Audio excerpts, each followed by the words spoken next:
자, 오늘은 순환인가 열정인가 이런 제목으로 함께 은혜를 나누도록 하겠습니다.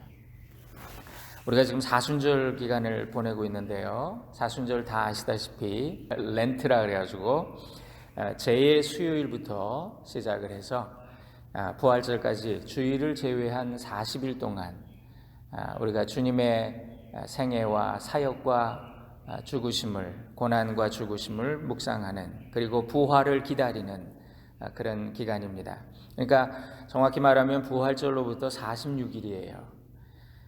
이제 이 시간에 우리가 절제하고 근신하면서 개인과 공동체의 회개, 그걸 통해서 영적인 훈련과 신앙 성장의 기회로 그렇게 삼아왔습니다. 이 교회의 전통이에요. 우리도 사순절 기간 성도들과 함께 연속 기도회를 하면서 은혜를 나누고 있습니다. 여러분들이 모두 적극적으로 참여해 주셔서 감사드리고 또 여러분들의 기도를 읽으면서 은혜를 받습니다. 예수님의 생애와 사역과 그분의 고난과 죽음과 부활을 기억하며 우리도 거기 동참하면서 신앙의 각오를 새롭게 하자 하는 그런 의미입니다.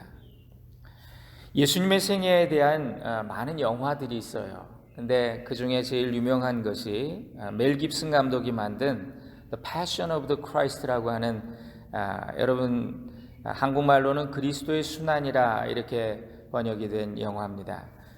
2004년에 개봉을 했는데요.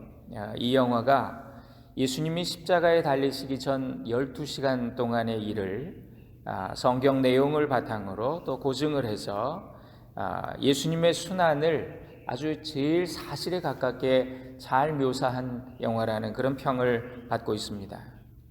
너무 잔인하다 이런 얘기도 하는데 실제는 그보다 더 잔인했겠지요. 여러분, 이 영화를 만들기 전부터 이제 많은 사람들이 이게 반유태주의 정서를 자극할 거다 그래가지고 아무도 투자를 안 하려고 그래서 이 멜 깁슨이 개인 재산 3천만 달러를 쏟아부어서 만들었다고 합니다. 개봉 한 달 만에 이게 4억 달러를 벌었다 그래요. 흥행에도 성공을 한 영화예요.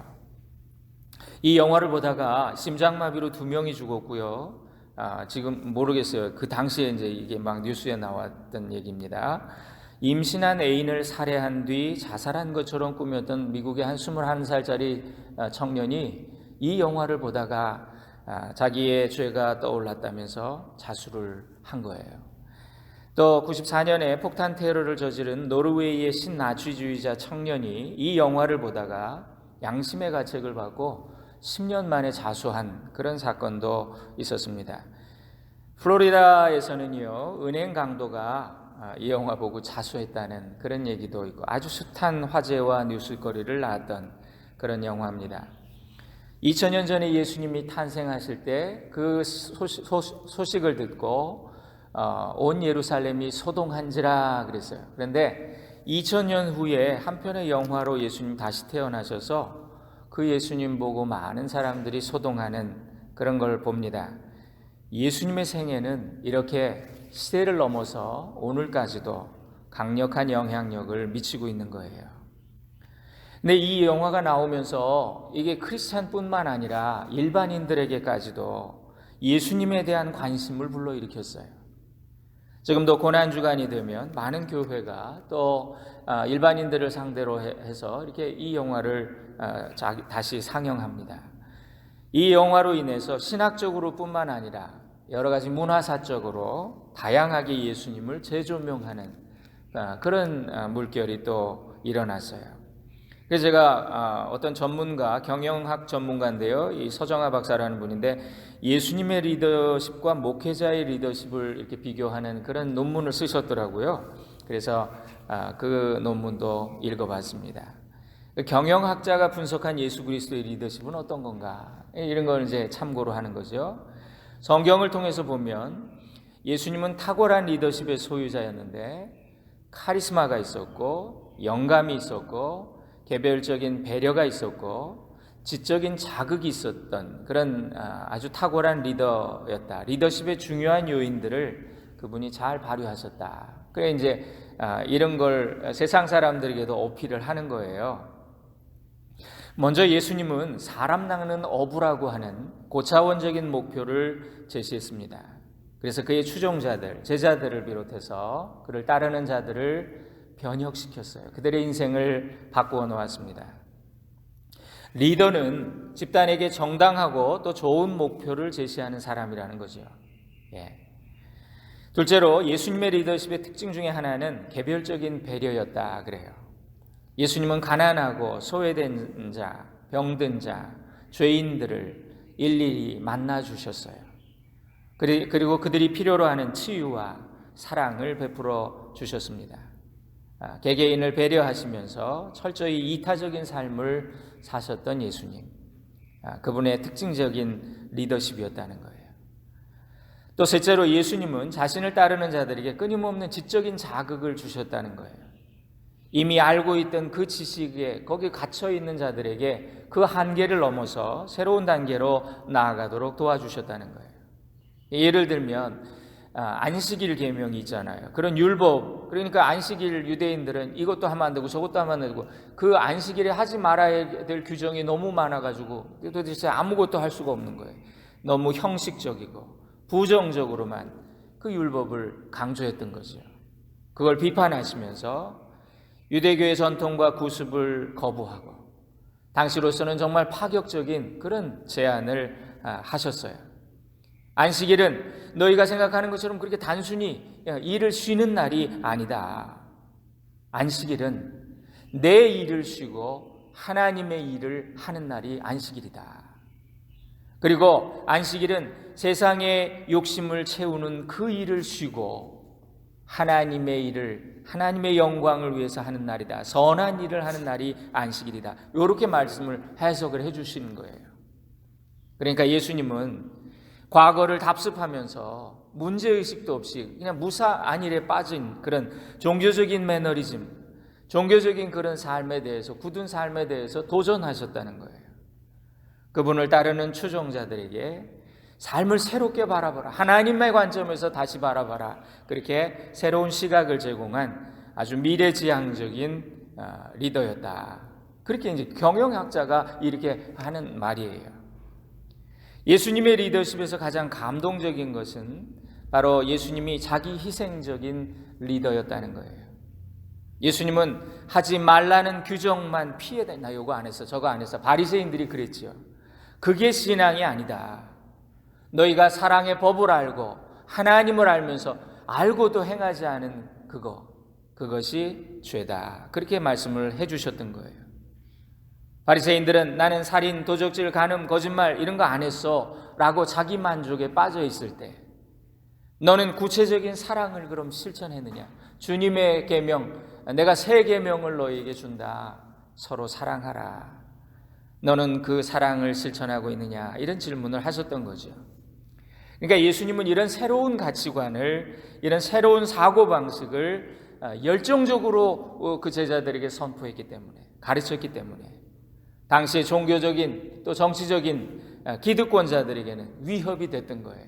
저거 위험한 놈인데 없애버려야 되겠다. 이렇게 해서 예수님이 순환과 죽음을 당하셨다는 거죠.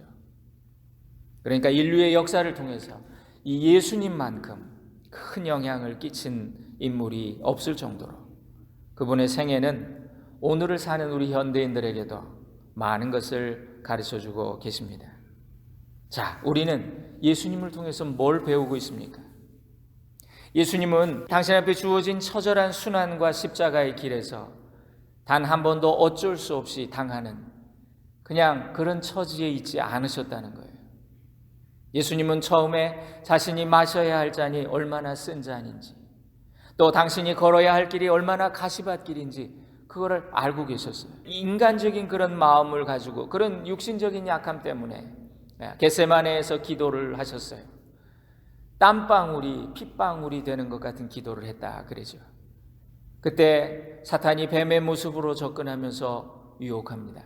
그 영화 여러분 다 보셨겠지만 한번 상상해 보세요. 그 앞부분에 그런 장면이 나와요. 예수님 막 이렇게 너무너무 괴롭게 기도하는데 뱀의 모양을 한 사탄이 이렇게 예수님 곁으로 다가와 유혹합니다. 할 수만 있으면 이 길, 이거 버리고 싶은 그 마음 계속 넣어주는 거예요. 그런데 예수님은 정말 할만하시거든. 이 잔을 내게서 옮기시옵소서. 그러나 내 뜻대로 마옵시고 아버지의 소원대로 되기를 원하나이다. 그러면서 이제 예수님이 기도를 탁 마치셨는데, 저는 참 제일 감동적이었던 장면이 바로 그거예요. 예수님이 기도를 마치시고 이제 결단하시면서 일어나시는 그 순간에 예수님은 뱀의 그 머리를 밟고 십자가의 길을 향해서 뚜벅뚜벅 가시는 그 모습이 아주 인상 깊었습니다. 그리고 자기를 찾는 로마 병정들에게 너희가 누구를 찾느냐? 우리가 나사렛 예수를 찾아서 잡으려고 합니다. 그랬더니 내가 그 사람이다. 이렇게 얘기를 하시니까 군사들이 다 볼록 나자빠지는 거예요.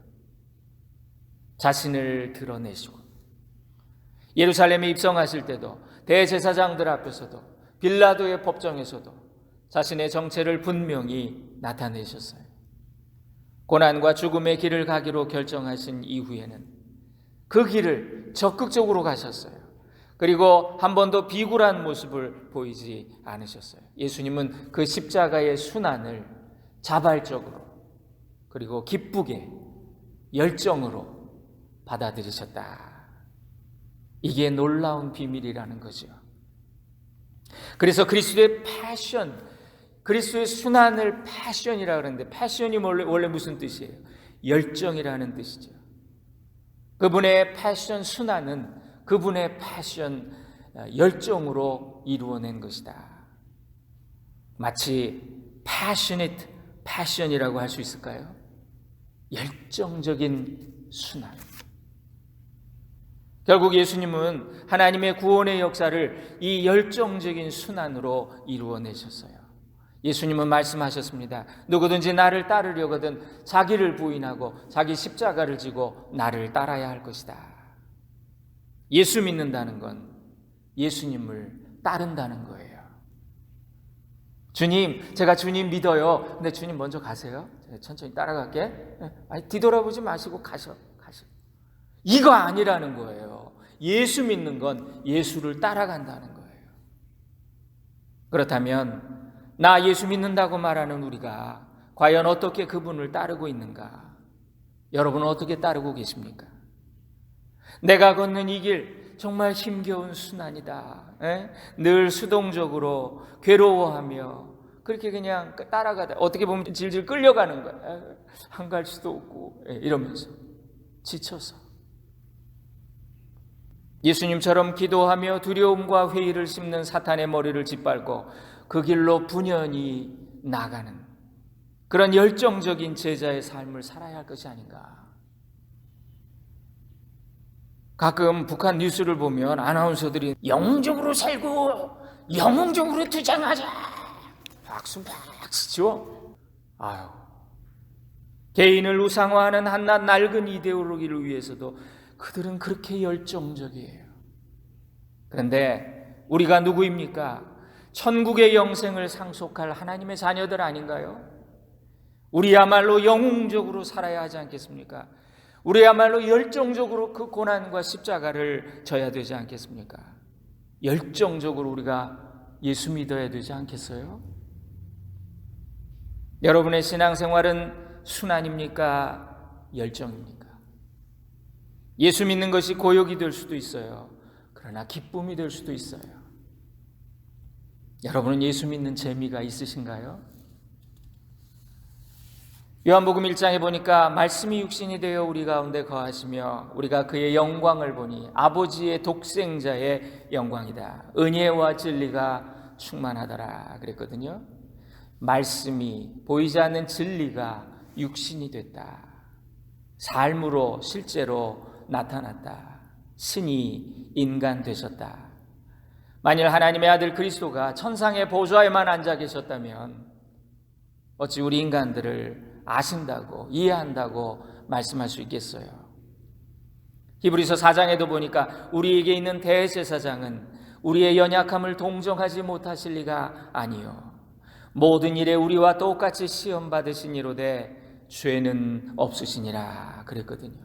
예수님은 인간으로 오셔서 우리의 연약함을 입고 우리와 똑같은 시험을 당하셨다는 거예요. 그런데 죄를 짓지 않으신 거예요. 그러니까 이 죄가 얼마나 치명적이고 이게 얼마나 어려운 일이고 우리 인간들을 이해하시고 불쌍히 여기시고 그리고 우리 인간의 대표자가 되실 수 있었던 거라는 거지요. 저는 군목으로 섬길 기회를 주신 것에 늘 감사하고 있는데요. 대한민국 남자들에게 군대는 평생 잊을 수 없는 이야기거리예요. 제가 동부에서 섬기던 교회에 우리 장로님이 심장외과 수술하시는 전문의셨는데 당시 연세가 78세인데 현역으로 수술을 하실 정도로 그렇게 정정한 분이셨어요. 근데 어느 날 제가 대화를 하는데 너무 웃기는 게 이분이 제 군번이요 하면서 군번이 엄청 그때는 길었더라고요. 그 군번을 외우고 계시는 거예요. 그러면서 하시는 말씀이 목사님 군번은 잊혀지지가 않아요. 나 주민등록번호도 잊어버렸고 소셜 넘버도 가끔 생각이 안 나는데 군번은 안 잊어버린다는 거예요. 그래서 제가 속으로 인생은 고생만큼 추억이구나. 그리고 그 추억은 힘들수록 아름답구나. 저도 군복무 6개 부대를 다녔지만 강원도 최전방에 있는 양구라고 하는 곳에서 섬겼을 때가 가장 기억에 남는 거예요. 거기는 어떤 부대냐면 전군에서 가장 험한 산으로 첩첩산 중 안에 맨 앞에 전방에 있으니까요. 가장 긴 철책선을 맡은 부대예요. 가장 긴 비포장도로로 이름난 부대예요. 그 깎아지른 절벽을 지나다가 집차가 많이 굴러 떨어졌던 그런 동네예요. 대중교통이 제일 열악해요. 거기 8호호가 생기면서 양구는 99고개를 해야 들어가는 1시간을 꼽을 길을 들어가야 되는 그런 길이에요. 사방이 산으로 둘러싸여서 양구에 들어가면 하늘만 5,000평이 보인다 그런 말이 있어요. 그리고 군사령부에서 이제 대기하다가 어디로 보내줄까 뭐 이런 거 전화 안 하면 그 부대 보낸다는 거예요. 그런 대로 발령이 났어요. 다들 울면서 온다는 양구. 그런데 저는 그곳에서 놀라운 경험을 했어요. 거기는 복받은 땅이더라고요. 그곳에 있을 때 우리 교인들이 가장 열심히 했던 걸로 기억이 돼요.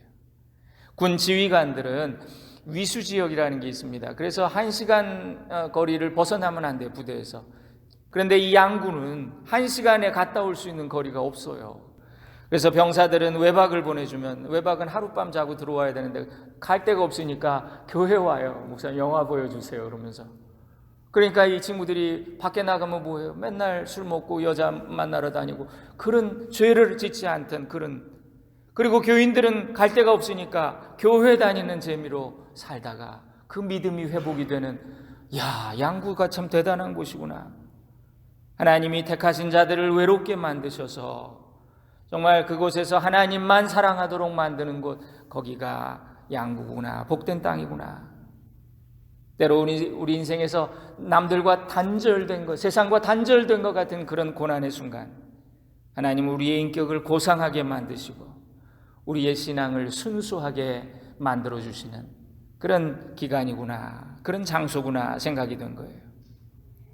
제가 군대에서 만난 사람들을 보니까 두 부류예요. 인생에서 가장 고통스럽고 힘든 기간, 그죠? 특별히 우리 병사들은 더 힘들잖아요. 그 기간을 죽지 못해서 겨우 버티는 사람이 있고요. 어떤 사람은 이렇게 생각해요. 내가 이 고난을 피할 수 없다면 내가 이 시간을 즐겨버리라. 어떤 분은 지휘관이셨는데 저한테 이런 말씀을 하시는 거예요. 목사님, 제가 이 낯선 전방에 와서요. 교회 생활 아니었으면 제가 무슨 낙으로 군 생활했을지 모르겠습니다. 이분은 아주 예수 믿는 재미를 알아요. 교회에 오는 재미를 알아요. 그 재미로 사세요. 목사는 월요일에 쉬기라도 하지요. 그분은 매일 새벽 기도하고요. 주말에도 하루 종일 교회 일하고요. 병사들하고 같이 성가대 하고요. 저녁 예배까지 주일 예배 저녁 예배까지 드리고 그리고 또 월요일 날 딱 출근하는 거예요. 얼마나 피곤하겠어요. 정말 믿음이 없으면 이거는 정말 패션, 순환이죠, 순환. 그러나 은혜 받은 사람은 그 사랑을 알지요.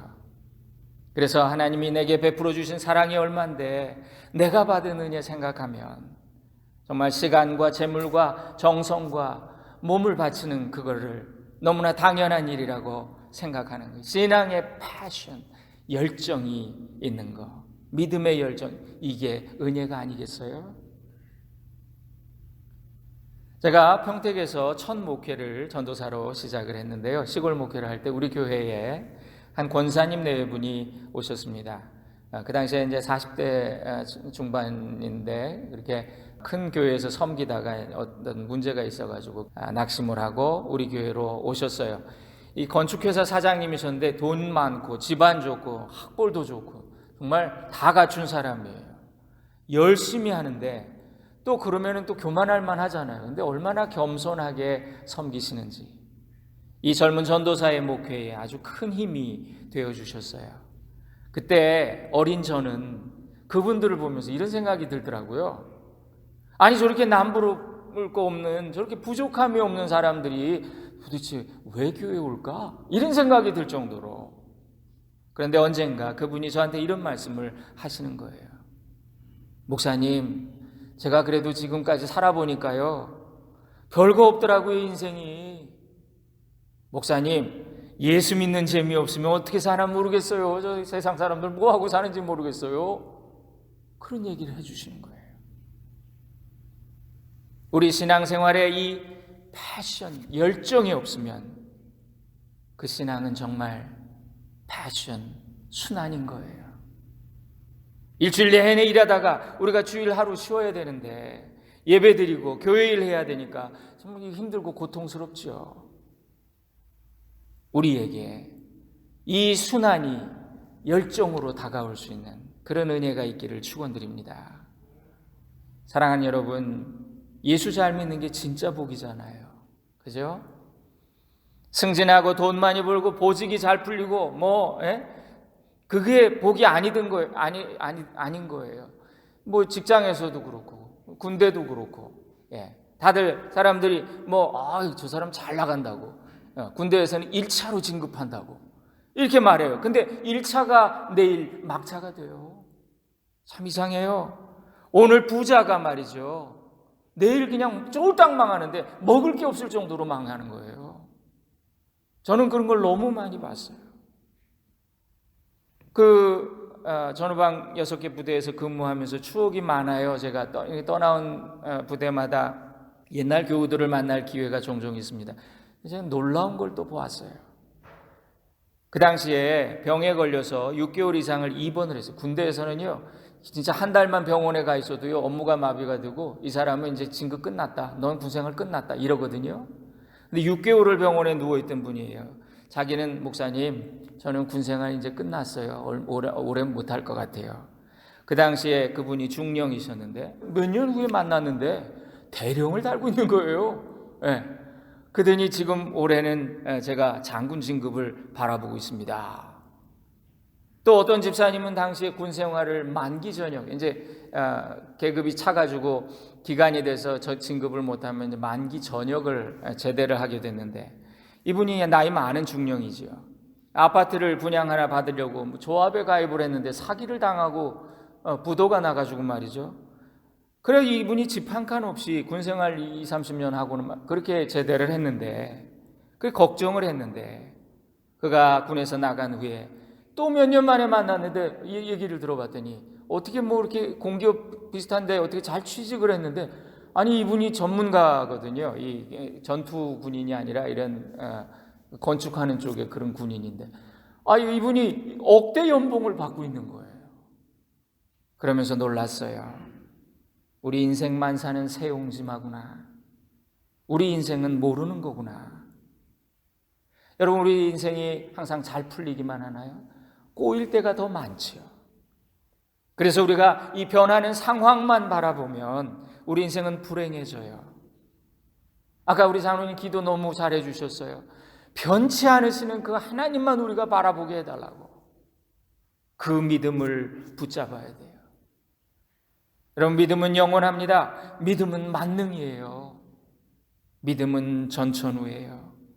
그래서 믿음만 있으면 언제나 어디서나 어떤 상황에서도 우리는 행복할 수 있어요. 끝까지 희망적일 수 있어요. 오늘 우리가 함께 읽은 본문 말씀은 신명기인데요.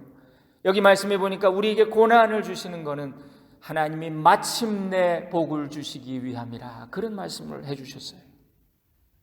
2절에 내 하나님 여호와께서 이 40년 동안 내게 광야 길을 걷게 하신 것을 기억하라.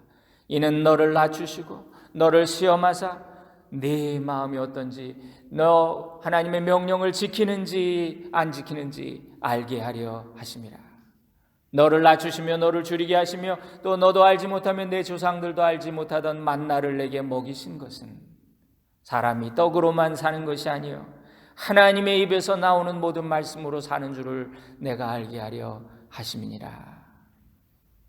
또 5절에 보니까요, 너는 사람이 그 아들을 징계함 같이 내 하나님 여호와께서 너를 징계하시는 줄 마음에 생각하고 내 하나님 여호와의 명령을 지켜 그의 길을 따라가며 그를 경외할지니라. 아버지가 아들을 대하는 것처럼, 사랑하는 아들을 대하는 것처럼 징계하신대요. 여기에 십자가의 능력이 있고 신비가 있죠. 그래서 십자가를 복이라 그래요. 하나님은 당신의 아들에게 십자가를 주셨어요. 그런데 예수님은 아버지의 마음을 알았잖아요. 그 십자가, 이거는 아버지의 큰 일을 이루시고 결국 나도 살리시기 위한 그런 일이라는 거 아셨잖아요. 그래서 예수님은 그 십자가를 기꺼이 기쁨으로 지셨던 것이요. 열정으로 그 고난의 길을 가셨던 거지요. 마침내 십자가로 그분은 승리하셨어요. 그래서 골로새서 2장에 보니까 통치자들과 권세들을 무력화하여, 통치자들과 권세가 누구예요? 이 악한 사탄과 그 마귀들 아닙니까? 그들을 무력화하고 그들을 드러내고 구경거리로 삼으시고 십자가로 그들을 이기셨느니라. 그래서 고난이 복이고 순환이 복이고 십자가가 복이에요. 순환을 열정으로 받을 수 있는 자, 주님을 위해 핍박과 고난을 받고 십자가를 질 수 있는 자, 그에게 약속된 분명한 복이 있어요. 바울 사도는 디모데에게 이렇게 말합니다. 디모데후서 1장에 그러므로 내가 우리 주의 증거와 또는 주를 위하여 갇힌 자 된 나를 부끄러워 말고 오직 하나님의 능력을 조차 복음과 함께 고난을 받으라. 또 우리가 함께 읽었습니다. 로마서 5장에 그러므로 우리가 믿음으로 의롭다 하심을 받았다.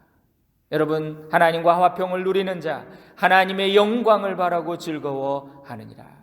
다만 이뿐 아니라 우리가 환난 중에도 즐거워하나니 이는 환난은 인내를, 인내는 연단을, 연단은 소망을 이루는 줄 알게 하려 함이라. 공자님 말씀에 이런 말씀이 있더라고요.